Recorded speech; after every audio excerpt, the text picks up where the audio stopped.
तो इसमें हम करेंगे फिबोनाची क्वेश्चन। फिबोनाची क्या होती है, फिबोनाची सीरीज कैसे दिखती है? फिबोनाची सीरीज ऐसी होती है कि मान लो कि हम ये ले रहे हैं कि ये हो सकती है 0 1।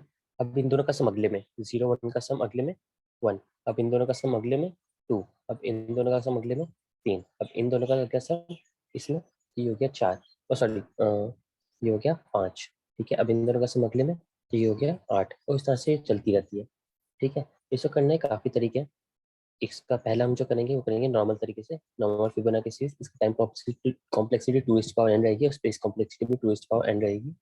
अब देखो इसके अंदर क्या किया हमने, पहले तो स्कैनर से इनपुट लिया, उसके बाद में फिर यहाँ पे इनपुट लिया, एन लिया, उसके बाद फिर हमने फीबो कॉल कर दिया। अभी इधर आ गया क्या बोलते हैं उसको, इसका कंट्रोल। अभी इस फंक्शन को कॉल कर रहा है। अभी इस फंक्शन के अंदर जैसे ही जाएगा एन, तो एग्जाम्पल हमने 5 पास किया। ठीक है, एन के अंदर एन इज इक्वल टू 5, तो यहाँ से यहाँ पे गया। अब इसके अंदर 5 आ गया, अब 5 यहाँ पे है। अब जैसे ही 0 होगा तो रिटर्न 0 कर देगा, एन जैसे ही 0 होगा और जैसे ही 1 होगा तो यहाँ पे 1 रिटर्न कर देगा। ठीक है, इसका हम और आसान तरीके से भी लिख सकते थे कि if n is equal to 0 और n इज इक्वल टू 1, तो रिटर्न n। ये एक तरीका हो सकता था कि जो भी है वो रिटर्न हो जाए। इसको हटा देते हैं। अब इसके अंदर इसकी टाइम कैपेसिटी 2n क्यों है, ये पता करना है हमें। और क्या ये बढ़िया है या बेकार है वो भी देखना है हमें। इससे बढ़िया क्या हो सकता है वो भी देखेंगे। तो इसकी टाइम कॉम्प्लेक्सिटी 2n क्यों है, कि मान लो इस वाले लाइन को ध्यान से देखो। ठीक है, तो इससे क्या आता है कि मान लो तुम्हारे पास फिब ऑफ एन आया था। ठीक है, फिब ऑफ एन। ठीक है, यहाँ से, और तुमने उसको क्या किया, दो हिस्से में तोड़ दिया। ठीक है, एक तो आ गया फिबो ऑफ n-1, ये वाला। दूसरा है फिबो ऑफ n-2, ये वाला। ठीक है, अभी आगे जाके ये वाली कॉल जैसे लगेगी ना, इसके अंदर फिर से यहाँ पे पहुंचेगा, उसके बाद फिर से कॉल लगेगी और सीधा इसको जैसे इस बार पास हुआ था n इज इक्वल टू 5, इस बार पास होगा n-1, मतलब कि 4 पास होगा। तो अब क्या आएगा, अब जब इसकी लूप चलेगी तो उसके अंदर यहाँ पे आ जाएगा फिबो ऑफ 4। ठीक है, यहाँ पे है 4, यहाँ पे है 5, यहाँ पे है 3। क्यों, n is equal to 5, n-1 is equal to 4, n-2 is equal to 3। तो इस तरह से अब फिर इसकी कॉल आगे लगेगी। ठीक है, 4 की, तो क्या आएगी, फिबो ऑफ n-1, और यहाँ पे n-2। ठीक है, यहाँ पे फिबो, तो 4-1 इज इक्वल टू 3, और यहाँ पे आ जाएगी 2। 4-2 इज इक्वल 2, और इस तरह से आगे आगे चलता रहेगा। और सिमिलरली इसका भी आगे आगे चलता रहेगा। तो यहाँ पे क्या है, हर एक चीज के पास में दो चॉइसेस है, वो आए या ना आए, या फिर मतलब समझ लो दो चॉइसेस है। ठीक है, n-1 या n-2, मतलब कि 2 n चांसेस है। ठीक है, हर एक के पास में दो चांसेस। ठीक है, हर एक ऑप्शन के पास में दो चांसेस है, एक दो, इसके पास भी दो चांसेस है। तो इस वाले को फॉर्मूले को बोलते हैं 2n, टाइम कॉम्प्लेक्सिटी 2n। अब जितनी बड़ी ये टाइम कॉम्प्लेक्सिटी आ गई, ये भी नीचे नीचे जा रहा है, तो फिबो ऑफ n। अब स्पेस कॉम्प्लेक्सिटी कैसे आएगी, स्पेस कॉम्प्लेक्सिटी भी ऐसे आएगी क्योंकि इसके अंदर इसके अंदर जाएगा रिकर्जन। रिकर्जन का मतलब बनता है रिकर्सिव स्टैक। अब रिकर्सिव स्टैक जब भी बनेगा तो वो एक स्पेस लेगा। अब स्पेस कैसे लेगा, अब रिकर्जन स्टैक बनेगा इसका, तो इसके अंदर पहले फिब ऑफ n आएगा, फिर n-1, फिर n-2, ये इस वाले का n-1 n-2 घुसेगा। ठीक है, जैसे ही इसकी सारी कॉल खत्म होगी ऊपर से नीचे आएगा, फिर इतना सारा हट जाएगा। उसके बाद में जो इसकी n की n-1 कॉल खत्म होने के बाद में, सॉरी, n की n-1 की कॉल जब नीचे नीचे तक जाके खत्म हो जाएगी, उसके बाद में फिर आएगा n-2 के ऊपर कंट्रोल। तो इस तरह से ऐसे ऐसे बढ़ते जाएगा। तो ये काफी लंबा स्टैक हो जाएगा।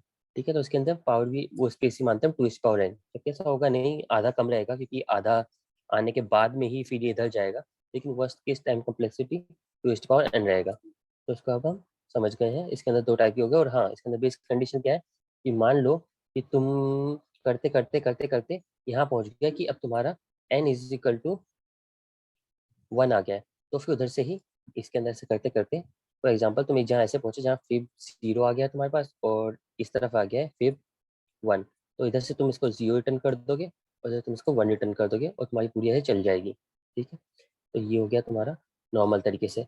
अब इसको हम कर लेते हैं सॉल्व, ये हो गया हमारा सॉल्व। इसके आगे बढ़ते हैं। अगला तरीका हमारे पास में मेमोरेशन के साथ में। ठीक है, मेमोरी के साथ में क्या होता है, हमारी टाइम कॉम्प्लेक्सिटी बढ़ जाती है और हमारी स्पेस कॉम्प्लेक्सिटी बढ़ जाती है। ऐसा क्यों होता है, क्योंकि हम इसके अंदर पहले से ही स्टोर कर लेते हैं हर एक का आंसर जब भी हमारे पास कोई आंसर आता है। तो इसके अंदर चेंजेस आते हैं कि हम इसके अंदर एक पास करते हैं क्यूबी। क्यूबी मतलब क्वेश्चन बैंक, एक खाली अरे पास करते हैं। अरे का साइज क्या है n+1। n+1 क्यों? क्योंकि हम 0 से लेकर 0 1 2 3 4 5 6 7 8 हम इसके अंदर ये करना चाह रहे हैं कि मान लो कि हमें फीवर 5 मंगाया जाए, तो हम सीधा 5 वाले को, मतलब कि इसके अंदर हमारे पास ये फायदा होगा, क्यूबी ऑफ 5 मंगाएंगे तो सीधा अगर हमें 5 का ढूंढना है कि 5 का फिबो क्या है, फिबो ऑफ 5 क्या है, तो हम इसके अंदर सीधा क्यूबी ऑफ 5 मंगा सकते हैं। ठीक है, अब ये 5 सीधा मंगाने के लिए क्या करना पड़ेगा, हमें एक एक्स्ट्रा लेना पड़ेगा क्योंकि अरे इंडेक्स से चालू होती है 0 1 2 3। अब हमें 5 को 5 के साथ कोइंसाइड करना है तो उसको एक आगे बढ़ाना पड़ेगा। अगर हम इसको ना लेते, किसी क्वेश्चन में अगर हम इसको ना ले, तो फिर हमारी इंडेक्स 1 2 3 4 5 ऐसे रहेगी, तो हमारे साथ में 4 करस्पॉन्ड करेगा, तो हमें इसके अंदर क्यूबी ऑफ n-1 कहीं पे कॉल करना पड़ेगा। Fib of n is equal to n-1। तो कंफ्यूजिंग रहता है, करने की जरूरत भी नहीं है अगर एक एक्स्ट्रा वेरिएबल लेके हो जाता है। वैसे इस क्वेश्चन में जरूरी है क्योंकि फिब ऑफ 0 दिया हुआ है, अदरवाइज इसके बिना भी हो जाता है। अब इसके अंदर क्या होगा, इसके अंदर हर बार इसका बेस कंडीशन वही है, अगर n इजिकल टू 0 है और या n इजिकल टू 1 है तो रिटर्न 1 एंड कर देंगे। तो इसके बाद में फिर अगर तुम्हारा ऑलरेडी प्रेजेंट है इस क्यूबी एरे के अंदर, क्यूबी एरे जो हमने पास किया ये ब्लैंक का था स्टार्टिंग में, उसका फिर इसको हर लेवल पे हम भरेंगे। कहाँ भरेंगे देखते हैं। पहले अगर मान लो n इजिकल टू 3 पास हुआ, ठीक है, तो यहाँ 3 गया अंदर, सॉरी यहाँ से 3 गया, 3। अब 3 0 1 नहीं है तो आगे आया, 3 का ऑलरेडी कुछ है भी नहीं क्यूबी के अंदर तो आगे आ गया। अब इसके अंदर हमने ये कॉल लगा दी 3 की, एक तो हमने n-1 की लगा दी तो ये हो गया 2, इधर लगा दी n-2 की तो ये हो गया 1। अब ये तो बेस कंडीशन आ गया, यहाँ से 1 रिटर्न हो जाएगा इस वाले की वजह से। इधर से फिर दो कंडीशन लग गई 0 और 1, इधर से बेस कंडीशन आ जाएगी 1, इधर से बेस आ जाएगा 0। अब जो ये आ रहा है ना ये हर एक बार स्टोर होता रहेगा। कहाँ स्टोर होता रहेगा, इधर अगली लाइन के अंदर। मान लो कि फिब ऑफ यहाँ पे 3 था, ठीक है, तो 3 के अंदर 2 की कॉल लगी, तो 2 का यहाँ पे जैसे ही आएगा ना, 2 का रिजल्ट क्या आया 1+0। ठीक है, 1+0 ये। अभी इधर जैसे प्लस हुआ तो फिर ये फिब ऑफ सॉरी क्यूबी ऑफ 2 के अंदर हमारा स्टोर हो गया 1। ठीक है, इधर से भी आ गया, इधर से भी आ गया, इधर से 0 इधर से 1। अब जब ये आ गया तब हमारे पास एक क्यूबी अरे बन गई ऐसी 0 1 2 3। ठीक है, तो इसके अंदर हमारे पहले यहाँ पे तो हमने 1 रिटर्न कर दिया, अगर 1 मतलब बेस कंडीशन से, ये दोनों तो बेस कंडीशन है। इसको चाहे तो हम इधर भी भर सकते हैं।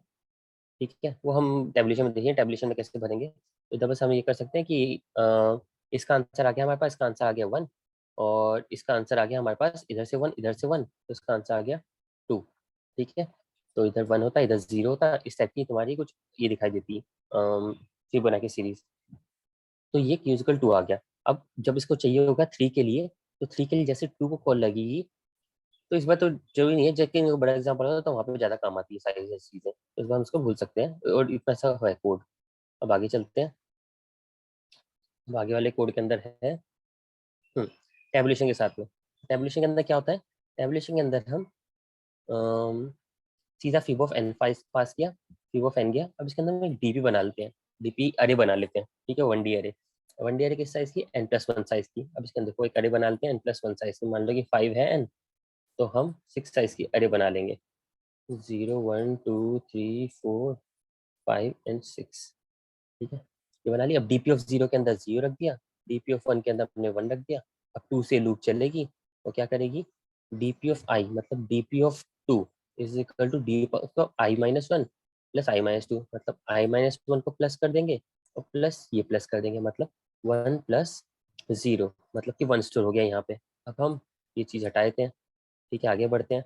अब सीधा इसके अंदर यही भरते हैं ना हमें, अरे 3 के लिए ये 1 और 2, तो मतलब -1 -2, -1 के ऊपर आ गया इधर 1, -2 पे भी क्या आ गया 1। अब इन दोनों को प्लस करके इधर सेव कर दिया 2।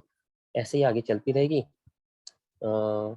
तो 3 के इसके लिए ये तो इसका आंसर आ गया 3, इसके अंदर ये तो इसका आंसर आ गया 5, और ये तो हमें जरूरत है नहीं। ठीक है, तो अब हम जैसे ही 5 का रिटर्न करना है, डीपी ऑफ 5, तो हम सीधा ये रिटर्न कर सकते हैं। ठीक है, डीपी ऑफ 5 के अंदर सीधा ये वाला अरे रिटर्न हो जाएगा, तो इसके अंदर आंसर है 5। ये हमारा आंसर हो गया, ये डीपी था। इसके अंदर पीछे पीछे गए।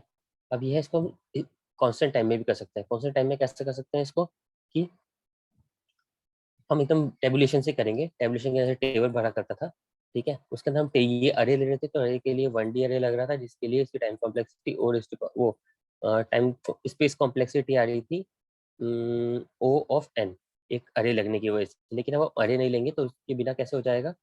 अब सीधा हम इसके अंदर 3 वेरिएबल लेंगे, i is equal to 1, a is equal to 1, b is equal to 1, और फिर 2 से चालू कर देंगे लूप, ठीक है। मतलब 1 ले चुके हैं, 1 ले चुके हैं, 2 से चालू कर देंगे इस वाले के लिए।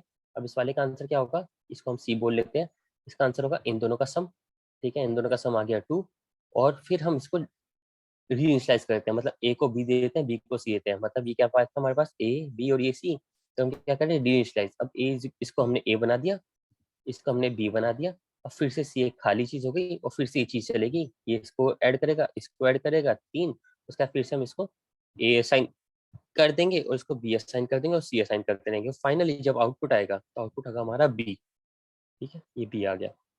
और इसके अंदर जैसे कि हमने बाकी सारे केस के अंदर 0 1 लिए थे बेस कंडीशन, इसके अंदर बेस कंडीशन 0 1 ना लेके 1 1 लिया है, लेकिन जरूरी नहीं है कि हम 1 1 ले। अगर हम इधर जाके देखें, ये देखो, मैंने इधर 0 1 से भी किया, लेके 0 1 के अंदर i इज इक्वल टू 2 लिया, ठीक है, लेस देन एन, और पूरी कंडीशन यही है, बस कहना लेस देन एन लगाया। इसके अंदर less than equal to n लगाया था, उसके अंदर इसके अंदर सिर्फ लेस देन एन लगाया था। अगर मैं इसको भी चला के देखूँ तो देखो रन, तो दिस विल वर्क करेक्टली, ठीक है। तो उसके अंदर 0 1 से भी ले सकते हैं, बस तुम्हें फिर इक्वल टू, ताकि एन तक आए, क्योंकि हमें यहाँ पे जो कॉल करना होगा लास्ट वाला कॉल करना होगा। दैट्स इट, इस क्वेश्चन के अंदर इतना ही है।